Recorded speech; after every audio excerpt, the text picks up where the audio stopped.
The recent riots in LA suggest a major shift in the energy of the United States. And in this video, I'm going to give you guys my predictions on what's going to happen in America over the rest of 2025 and into 2026.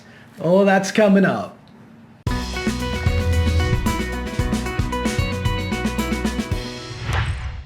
Hey guys, welcome back to Chariot Palmistry, where we give you the tools to help you navigate your life by predicting world events, life cycles, and finances.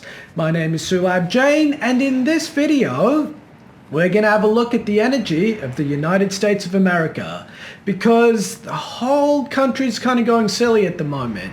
So it's important to stay a step ahead of all this coming chaos.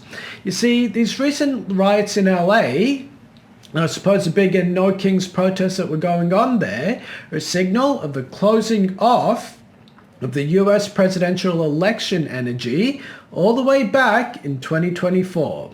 And so what we're going to do now is talk about what's going to happen for the country over the next 18 months. But before we do that, I'll throw up a screenshot of my predictions from the 2024 elections, what I thought was going to happen in the aftermath of that. And as you can see, we got most of the predictions correct over here, starting from the assassination attempt on Donald Trump, all the way through to the riots and protests at number 5, which were actually the Tesla vandalisms that were going on. There's also been a very quiet economic bailout and money printing going on in America right now. Have a look at the expansion of the M2 money supply. Then more recently, the LA riots were labeled as a terrorist threat to the United States. The president actually ended up sending in the Marines to sort this out. That's just a sign of how crazy things are in America at the moment, because one person's protest is another person's act of terrorism. But officially, the LA riots were terrorism, especially considering the fact that a lot of the protesters were actually waving the Mexican flag in America, and whilst others were openly burning down cars and committing all sorts of vandalism. So looking at all those predictions, I pretty much got them all right except one, which is I thought the election will actually be rigged. And looking back at that prediction all this time later, I'm not entirely sure that I got even that prediction wrong. You see, the election started out with Trump versus Biden. And the reason Biden was in the election is because he went to the Democratic primaries and all the Democrats thought that he was cognitively fit and able to run the country for another term.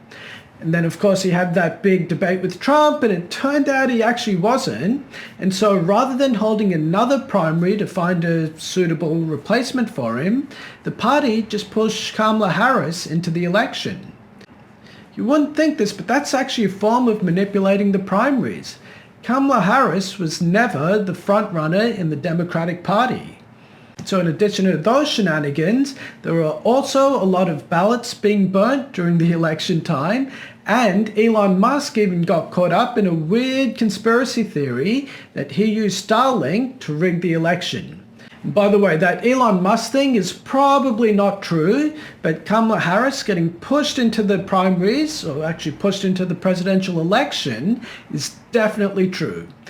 And despite that, I'm still going to put a cross next to that prediction so we can move on to figure out what's going to happen for the rest of this year and next year.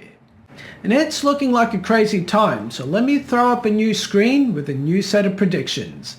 The first prediction I have is that over the rest of July, more so into August and through September, there's going to be a general stock market fall. Now you'll notice I'm not using the word crash or crisis or anything like that here. It's just a slight fall and correction. However, then in August and September, I'm predicting legal problems and/or health problems for the president, Donald Trump. In September and October, there's going to be a new war and armed conflict in the world. And even though America won't be the protagonist in this war, their military-industrial complex is probably going to get dragged into it, just like every other conflict in the world. And then the year's going to end with money printing, a stock market rise, and a real estate rise as well. And then in 2026, I believe there's going to be a new armed conflict in the world.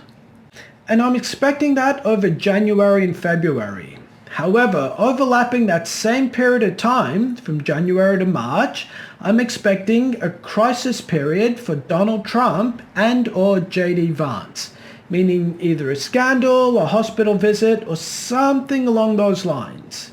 It's not going to be a good period for them. In fact, that January, February, March period of next year is going to be a very difficult time for a lot of people at a personal level. But I'll come back and talk about that in a future video. So if you're not subscribed to the channel, make sure you do so now.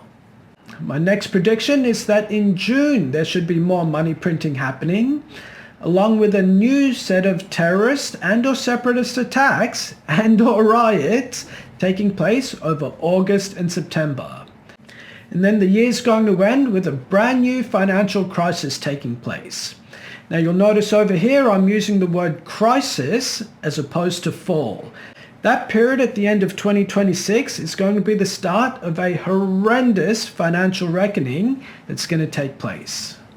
So it's looking pretty difficult for America over the next 18 months. But it's not all doom and gloom. You see, I'm going to throw up a screenshot of my decade cheat sheet for those of you who are new to the channel. And this is from a video I made at the very start of this decade where I was predicting what was going to happen over the 2020s. Keep in mind, right now we're in a period of optimism. And I know right now the world may not seem very optimistic with all the wars and riots and protests that are going on. But optimism is a relative word. You see, the decade started with COVID and the lockdowns. So it's a period of extreme pessimism. Then we got out of the lockdowns and the world started to get back to normal. And now the world is inching towards crazy. And then in about 18 months, it's going to start inching more and more away from crazy and towards disaster. And that's what I want you guys to start preparing for. If you haven't already seen my video series, which I call the most important video series I'm ever going to make, it's worthwhile checking that out because I give you guys the intellectual framework on what's happening in the world at the moment, how to prepare yourselves and thrive through this period. Alright guys, that's where I'm going to end this video. If you have any questions, put them in the comment section below, and I'll see you next time. Thank you.